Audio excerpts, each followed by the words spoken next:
What happened to Aaron? Aaron passed away. I'm not lying to you when I say I didn't mean to hit him. Meet knockoff Beavis and Butthead, 18-year-old Ashton Heyer.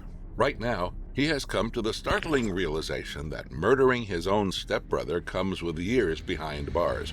And they start saying he's gonna kill me, he just kept going on and on about it. But to understand exactly how Ashton ended up here and why he did this, we need to rewind precisely 2 hours to the very moment this murder was committed. I just shot somebody. Okay, what happened? He come at me in a violent manner. Why did you pull the trigger? What were you thinking? On the evening of September 1st, 2023, a quiet stretch of Siren, Wisconsin was suddenly interrupted by a call no dispatcher wanted to hear. 18-year-old Ashton Heyer had dialed 911 to inform authorities that he had just murdered someone. Within minutes, deputies arrived at Horseshoe Drive in Siren, Wisconsin, to find 37-year-old Aaron Holmstrom lying on the ground with a fatal gunshot wound. The situation, at least on the surface, seemed straightforward. The shooter, Ashton, hadn't fled. He stayed right there, repeating the same explanation he had given over the phone. According to him, it was an act of self-defense, and the victim was approaching to attack him before he pulled the trigger. But as investigators began working through the scene, that initial clarity didn't last long. What unfolded inside that home, and in the moments leading up to that single gunshot, quickly became the center of scrutiny.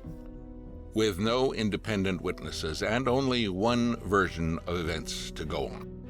Which is why Ashton was taken into custody without resistance, as detectives wished to figure out the details behind what happened to Aaron.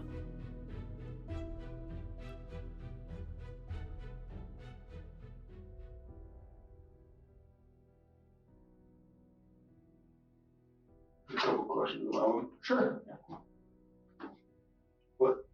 What happened to Aaron? Aaron passed away.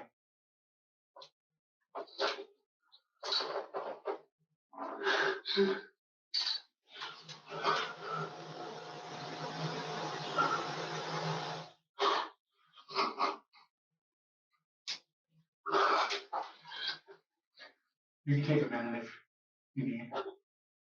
You want me to see if we can find some Kleenex or something? Yes. I'll go get some. Take as much time as you need, okay?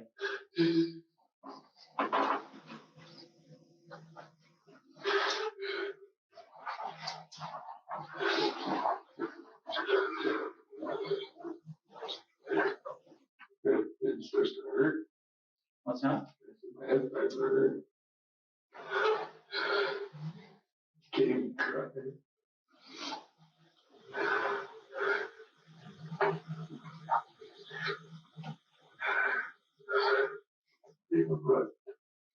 What's that? It's not right.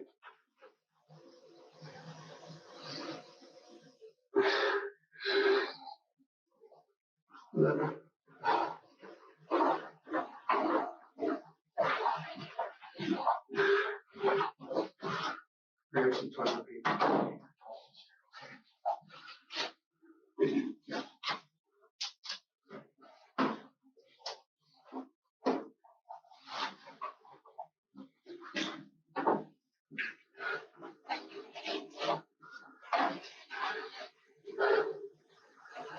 You need a few minutes, or?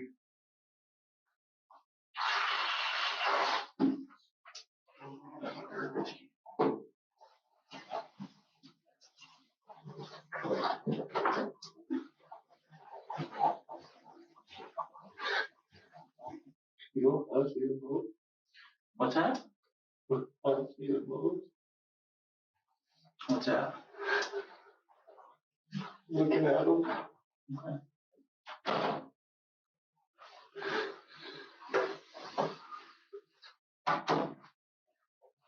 The garbage can.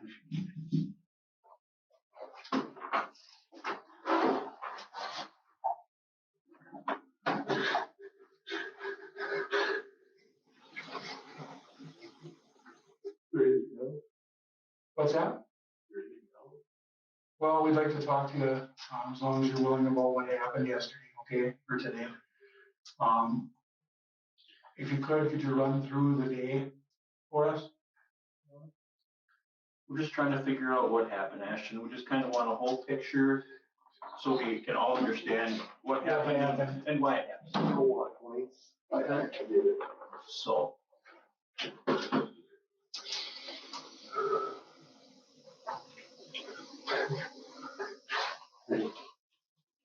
Started.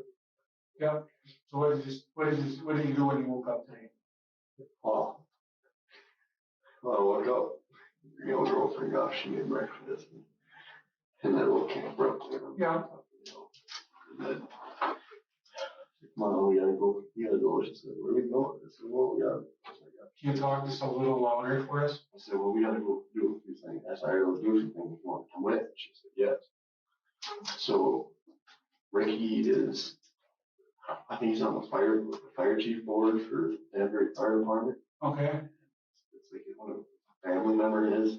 I go over to her house, and we do little things here and there for her. Do you know their last names? I know. Okay. So when I was there, and we're having fun, whatever. She's like, "Why did I go do laundry?" It's okay. So Wade left, went to go do laundry. We finished up ripping up tiles on the floor. We swept up, cleaned up, left, and then I went back to the house, and no, coming back from there, we stopped here at the government center. Okay. Actually, and there was an officer saying that he got papers for me at my mom's house. So I stopped here to get the papers. Okay. They couldn't give me like a certain. It just said that we don't really know, but we can send an officer over. So I just gave him my address. Yeah. We left here, and then I went over to the roundabout bar. It's like, "Well, Yeah. He said yes." And I said, "All right," and we went there.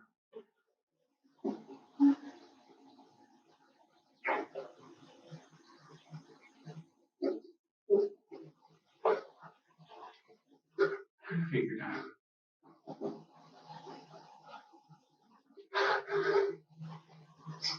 Ashton appears devastated right off the bat, but something about his act doesn't fully line up.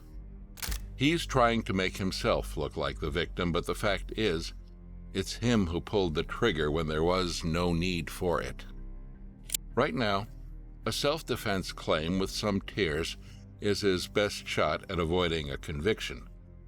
But the detectives cannot yet conclude anything.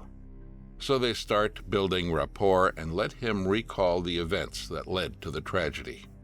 He stops the truck. The first guy. He starts yelling at me. He says, "You didn't steal my saw," and all this and all this. And he's just trying to tell him about it.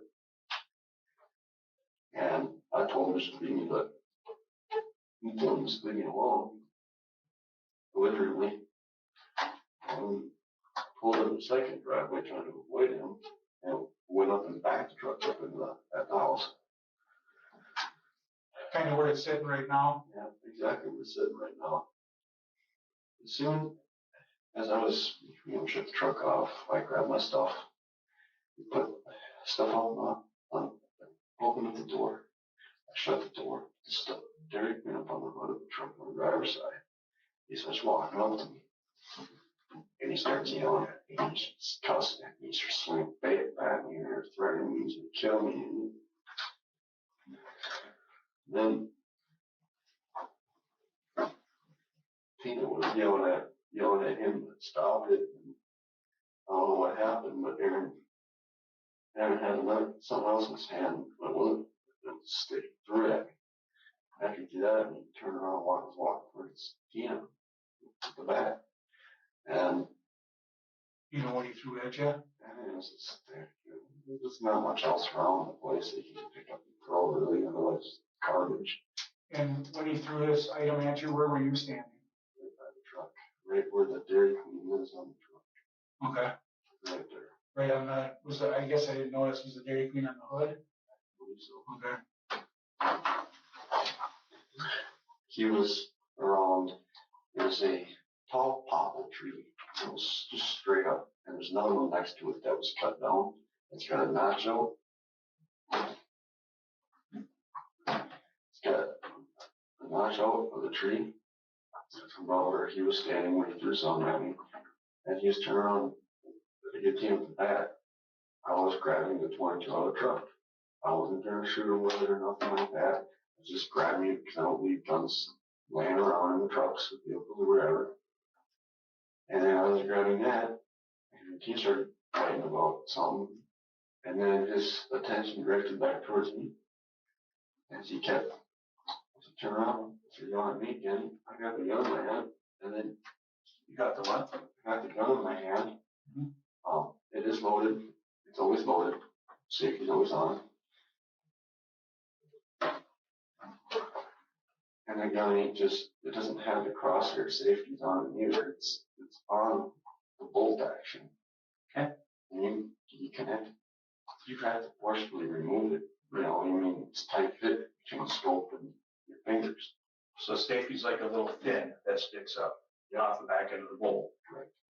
And when it's on, it's down to the right. Take it off, you have to flip it up, right? Correct. Okay. As I was doing that, he came towards me. I told him to stop twice. I let off a round. And round when- to the left. So you shot off a round, and you said it was to the left, so it's just to the left of where he kind of was? What I mean by left, I mean Way left. So I didn't want to hit nobody. I was trying to avoid everything. I told him to leave me alone and stay away from me. That was the third warning, was the warning shot. And then he started walking away again.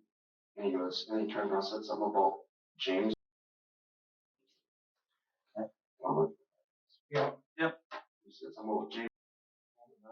I wasn't scared, and he starts going on and on and on and on and on. He starts coming. I shouldn't say that. Starts cussing and just swearing at me and starts saying James. I wasn't scared. No, you up and all this. He's just walking at me again, and still got that bat in his hand. And as soon as he got up to the front of the truck, pulled the trigger. As soon as he pulled the trigger, he just let me through the back now. And then he cupped his chest like this and started backing up and, twisting and groaning and moaning, hit the ground. And I was thinking,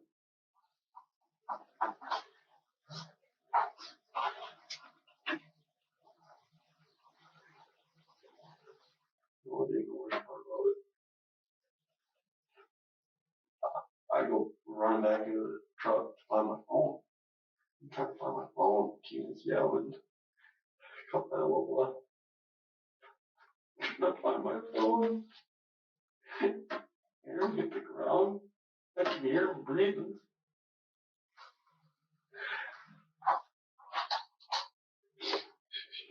Gina's shaking him. I'm telling Gina, leave him alone. He was fine. I'm trying to make him into the okay.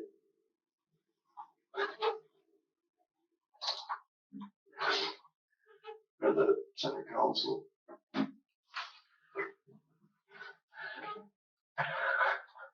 called that woman as I could.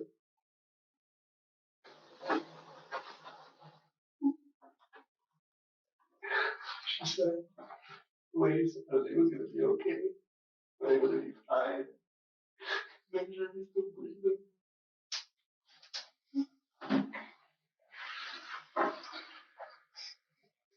It's one thing shooting somebody in self-defense. That's another thing looking at that person after you did. Ashton's story lands in a very specific way, one where everything just led to the incident, and none of it is really his fault.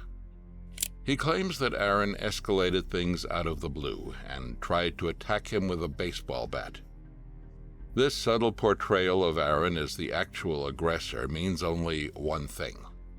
What Ashton did was only a reaction rather than a decision. And to a certain extent, parts of Ashton's story do line up. There was a bat found at the scene, and the wound to Aaron's chest also suggests he was facing Ashton. But the one lingering question for the detectives is whether Ashton was really facing a threat serious enough to justify pulling the trigger, or could it have been avoided? Given the strained relationship between the two brothers, that detail would later become a crucial part of the investigation. And if you're enjoying this video so far, please drop us a subscription. It helps us produce more content just like this. You said that he threw something at you, but you're not quite sure what it was.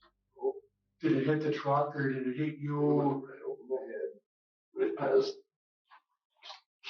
Somewhere, I don't know. And he said he still had the bat. He still had the bat. And he's saying things, talking about the gym. He's gonna. If I said something, he said just like this.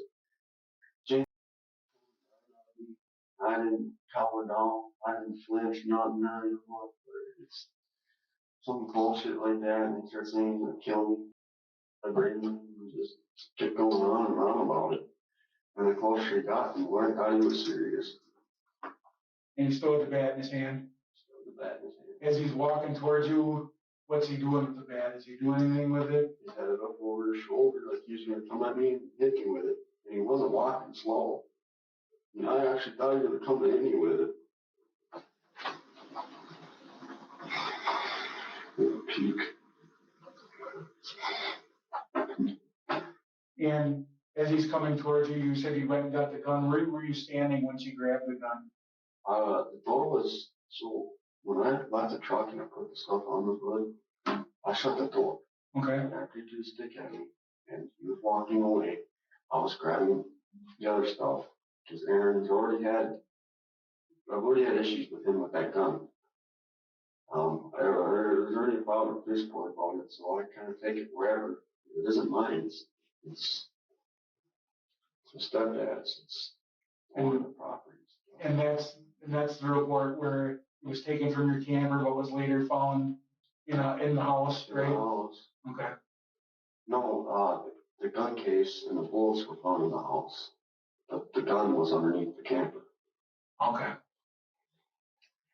So once you grab the gun, where do you go? I never left the side of the truck. Okay. So are you like behind the driver's door? Behind the driver's door. But it wasn't open. It was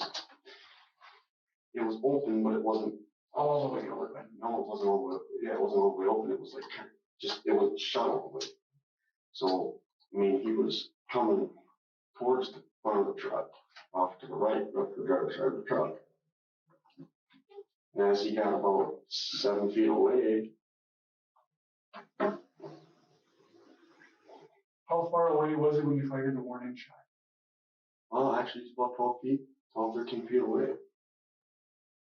He was on the side, he was on the far right, his driver's side, door of that truck.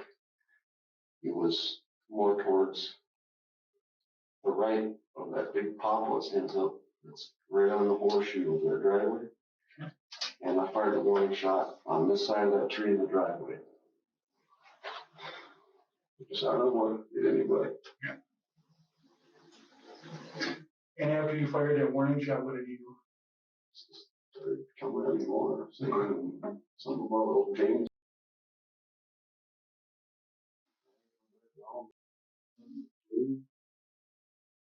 And how far away do you think he was when you fired the shot? 7 or 8 feet. How close to the front of the truck do you think he was? Well, 6.5, 7 feet. Did he drop the bat immediately? He kind of tossed it. Tossed it down forward or backwards? Well, see, that's the thing. See, where I'm at, and the way back to the ground, it's kind of funny. I didn't hit the truck and then bounced off the truck and went back that way. Okay. Do you think he threw the bat at the truck?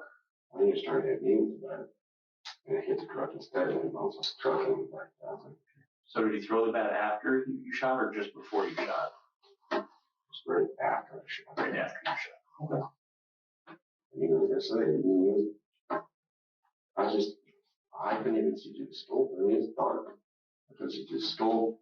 I'm just trying to eyeball it, trying to hit him.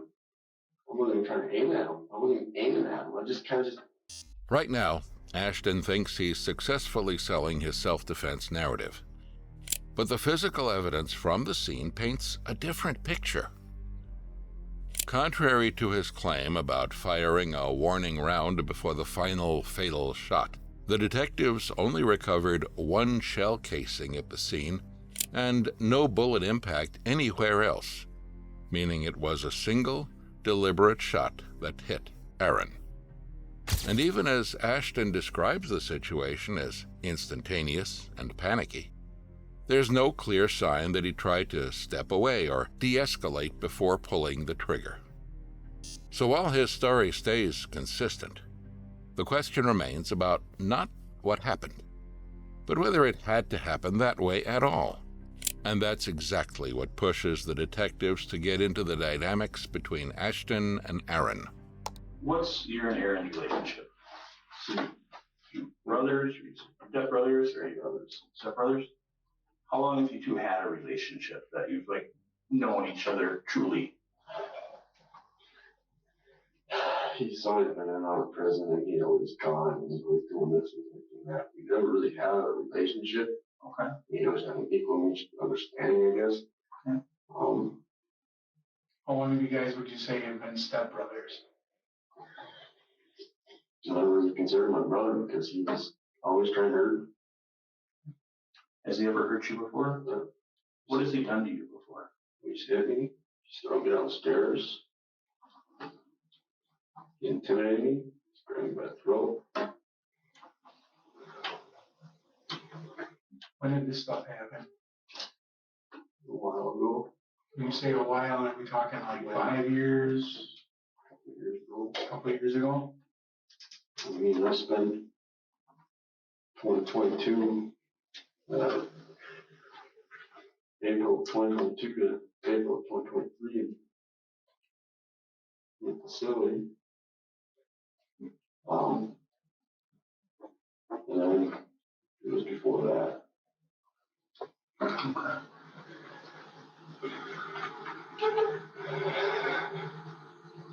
You said that when you showed up here and kind of just jumped on you about this chainsaw. Had you confronted him before about this chainsaw? I did. When was that? Right before we went to, it's Ricky's sibling, or Ricky's family. Okay. Right before we went there, my sister Ava was there. Ava, Nathan, and James. I want to probably saw and asked him. I said, "Hey, you got this?" And he goes, "No, I don't got it." I said, "All right, no big deal." I said, "I told you you can use it any time." I just want it back. And he goes, "Okay, whatever." And then just actually that's the worst that I got was I said, I told you can use it anytime you want. Just can you give it back to me, you know? And then I left. And when you got back, did you ask him anything about the saw first, or did he just start right in on it? He just went to town on it. And right before I pulled in the driveway, I was talking to the neighbor guy, Drew. I was talking to him about it. You know, I got people there. I mean, it was just bang, bang, boom. And it sounds like when you confronted him, I'm assuming it was on James. Yeah. Were you guys like yelling then, or was because just by the way you made it sound like it was normal It conversation? wasn't a normal conversation. There was nothing off the blue about it.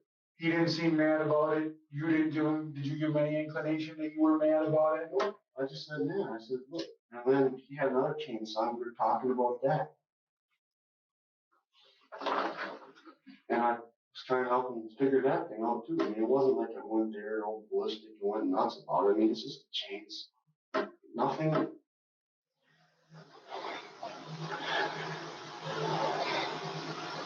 No one's life is worth No. It just isn't. What time do you think that you went over and had this conversation with him this morning? Was this morning or afternoon or what? Just right before I left.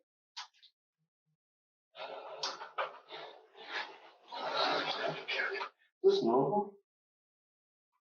Probably. It's terrible. In the truck pretty much the entire time. Okay. Did she ever tell you to put the gun down or put the gun away? Nobody did. I heard Tina yelling at Aaron, and Aaron yelling back at Tina. What was Tina yelling at Aaron? Do you know? I don't know if they're home is fighting. Okay. Do you know what Aaron came out to the house for?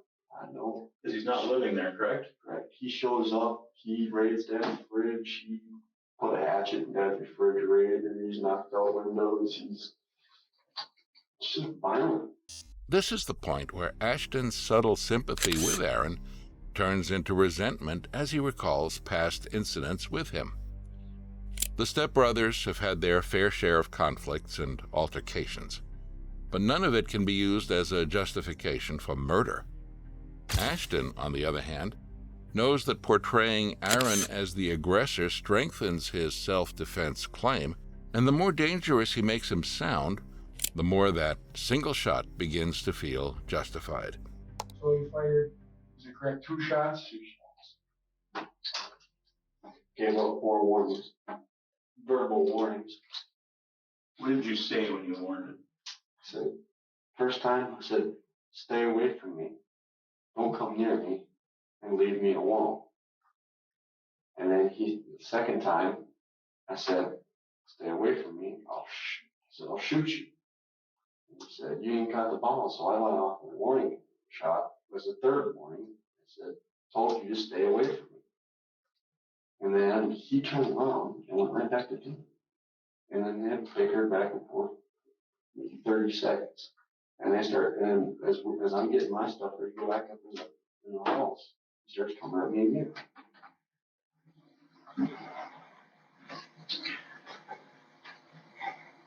When he went back to Tina, did he have the baseball bat then? Yes, he did. Okay. Did he pick that up before or after the warning shot? Before. Before the warning shot? Yep. Okay. And he kept it with him the whole time? The whole time. Do you know where he got the baseball bat from? Just on the ground. I mean, there's plenty of weird shit like that, golf clubs and bats. I mean, I thought it was an axe at first. I mean, Aaron's got this fanatic with weapons. He's got knives. He has knives, foot long, between 6 inches to a foot long. I mean, that guy had like 6 axes. But he's always got some type of weapon on him. It's just scary.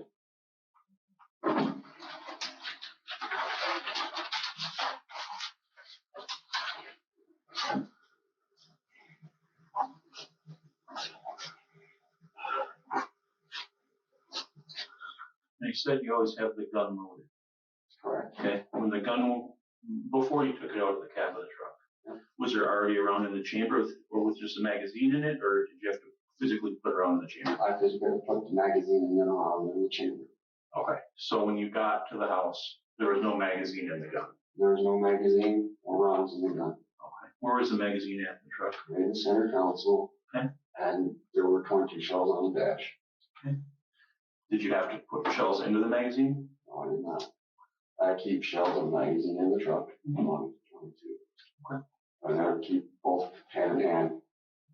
This is not right. Okay. So then you took the magazine out of the center console. Yep. And put it into the gun. Put it in the gun. At what point did you do that? Same time as I grabbed the gun. Where was he at then? It was about 10 feet in front of the truck. Okay. And at what point did you put a round into the chamber? As soon as I let him. Soon.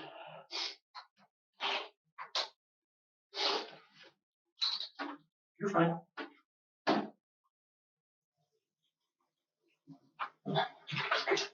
Wow, He was about 12 feet away from the front of the truck. Mhm. He come toward me, and he kept saying, he going on about this stuff. As I was grabbing gear, putting stuff out, all that stuff, he started threw something at me, walking. And he can't get into it. He just went over this. Yep. Cut it short, so I'm like repeating myself a bunch of times. He come back, as he was coming back, and while I was grabbing the gun, I grabbed the magazine out of the gun. Oh, the center console. So the center console and put it in the gun. Then you immediately put it around into the chamber then? Immediately. Okay. When he goes back to argue with Tina, turns away, is there a reason why you and Georgia didn't just go, the heck with this, let's get in the camper, lock the camper? We were. Like I said, he's violent, and he's not slow. It's just,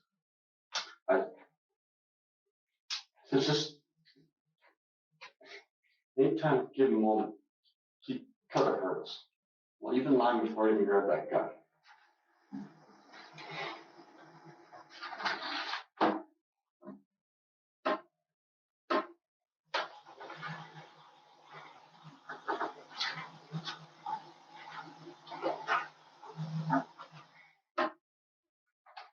Do you have a way to lock the camper so that you would have been able to come in? Outside lock. It's only designed to keep it locked when we leave. Okay. When we go in. No, there was no way to lock the camper even if we wanted to. We could have just waltzed right in. So the only way to lock it is you to put a padlock on when you leave. Yes. So there was no, in the truck don't lock. It has a hard time starting. The truck went driver's side window does not work. There went getting in the truck.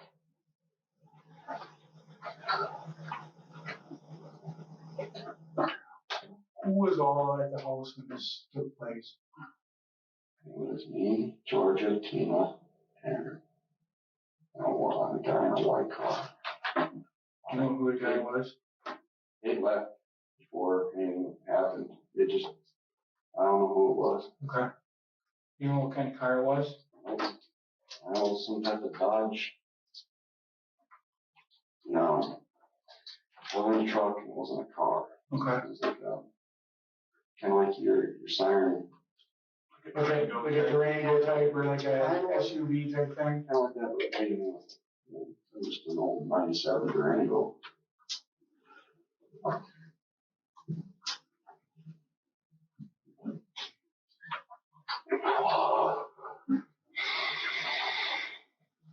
Is there anything else you could think of that we should know?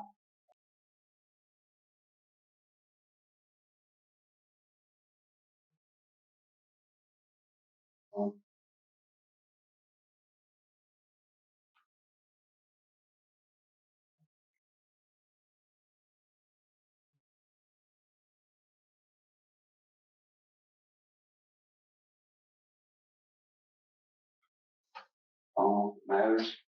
I don't know what happened.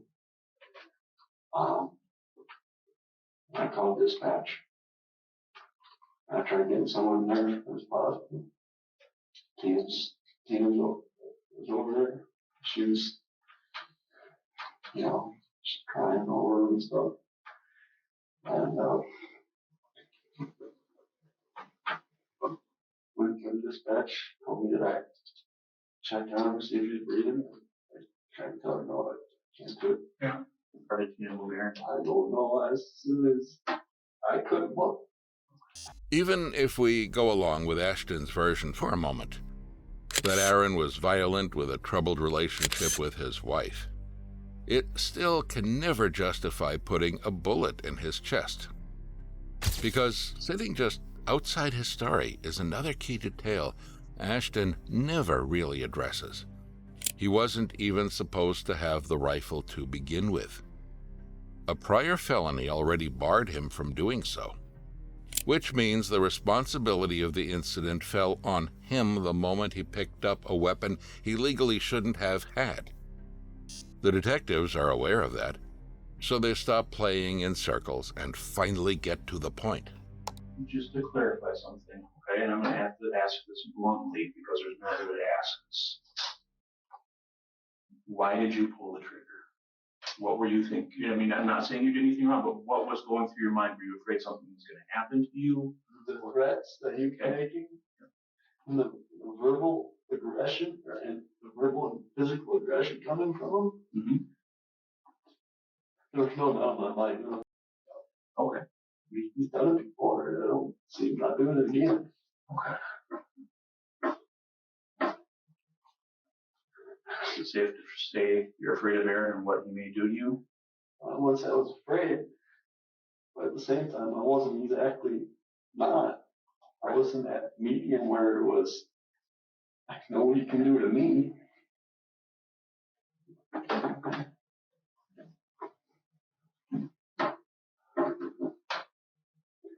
When you fired that second shot, were you intending to hit Aaron? No. No? That's the crazy thing. When I went and checked on him, bullet was dead center in his chest. That's the first thing I saw when I looked at him. I looked to see where I hit him. When I looked at his face. I'm not lying to you when I say I didn't mean to hit him.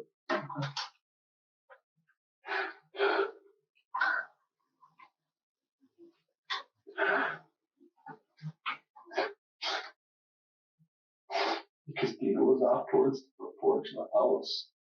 And he was there.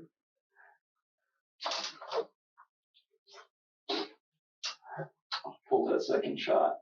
Was aiming right at the garage. Right at the garage? I was pointing towards the garage.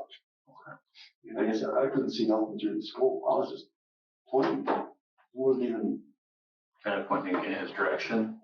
in a direction. I mean, it's pointing in his direction. That is correct. But I wasn't trying to point At him. Okay.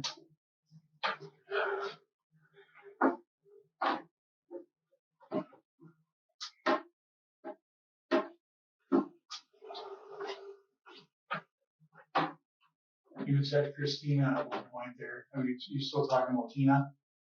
Yes. Okay. I just wanted to make sure that there wasn't somebody else. I said Christina. I think you did. Yeah, I think so. Maybe I heard wrong. I thought you said Christina at one point.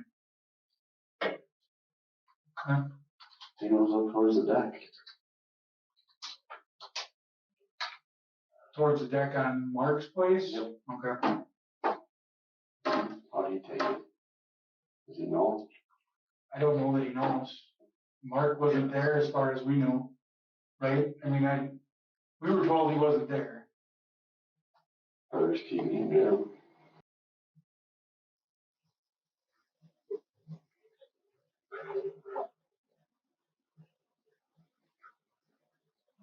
Otherwise, you might have a second one. You think he would do something to you? I don't think so. Me just been like that for many years.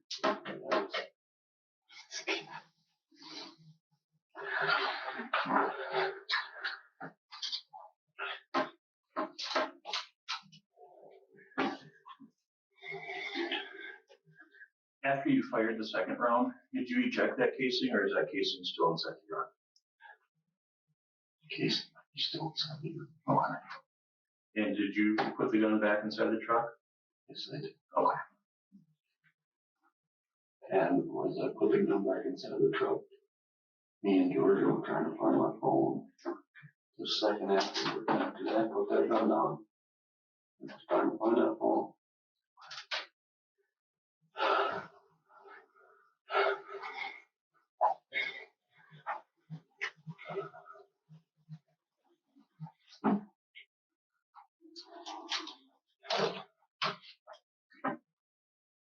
Anything else? At this point. Is there anything else you can think of we should know? Should have a few dollars. I don't think they should know this, but see, where's it?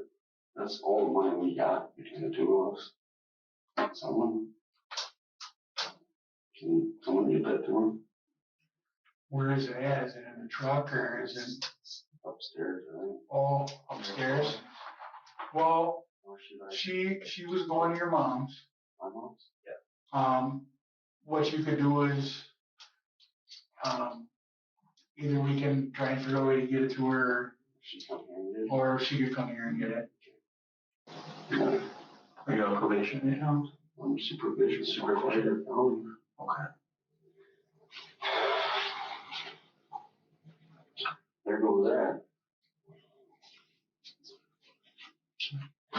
Ashton, you have a cell phone, okay? And we do have that, all right? Do you have a passcode for your cell phone? I do. Would you be willing to give that to us? If you have the passcode, because then we can get it there and we get it back right away and they'll try and break into it. So. I don't think, actually, last time I was in here, I could get into it, I don't think.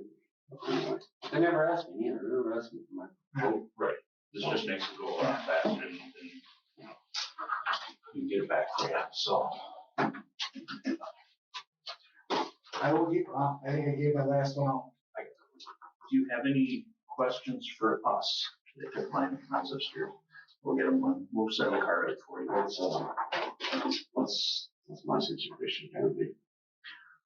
Well, this is still an ongoing investigation right now, so, It's a murder. well, we have to treat every death as a homicide until we can prove it's not, okay? We still have a lot of work to do, we have a lot of people to talk to. We've got a long ways to go, basically. I So, can tell you phone calls that I made today to my sister, who else did you call? lady that I went to the house to look up Child's. Okay. That lady too. No, she called me first thing in the morning, actually. And you have her phone, her name in there too as well? Her name, so, no, but we'll have her number. I believe. Any others? I think I heard you about it. Okay.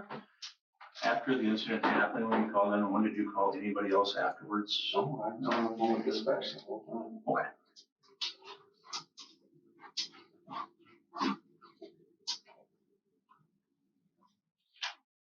Okay. Hey, we appreciate you sitting Yeah, down here. thank you for talking to us.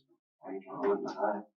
If we, is it all right if we have any other questions, we get a hold of you and come back and talk again? No problem. Okay, Okay. sounds good. I just The interrogation concluded without any substantial progress or a clear confession, but detectives noticed how Ashton's narrative shifted from, "I killed him in self-defense," to, "I didn't intend to shoot him at all."